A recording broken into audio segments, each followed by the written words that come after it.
My dear students वर्तमान आमे किछि कन्फ्यूजिंग वर्ड्स विषय जानिबा। हाई आउ हाईली दुईटा जांक वर्ड रो स्पेलिंग प्रायतः पाखापाखी अछि एवं प्रोनाउंसिएशन मध्य पाखापाखी अछि, किंतु तार मीनिंग केमती अलगा होछि आमे जानिबा। The kites are flying very high, गुडी गुडी को खूब उच्चरे उडुछंती। एठी हाई रो मीनिंग होछि उच्च, उच्चरे उडिबा। His students speak very highly of him. Highly of him अर्थ होछि जनकर उच्च प्रशंसा करिबा। Late, lately. The train arrived very late. एठी late earth dairy. He has not been well lately.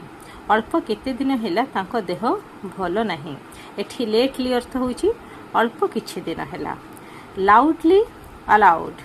Speak loudly, I can't hear you.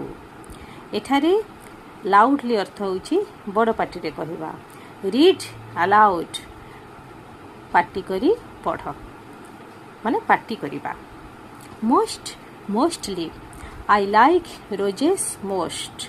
एठी most अर्थ कोन ना मो गोलाप फूल को सबुठारु बेसी भलो पाए, ताले most अर्थ होछि सबुठारु बेसी।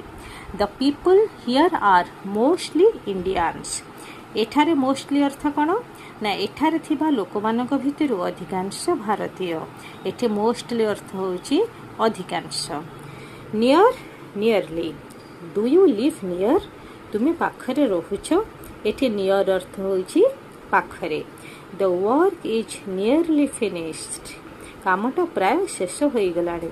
एठी nearly अर्थ होछि प्रायतः बा पाखापाखी।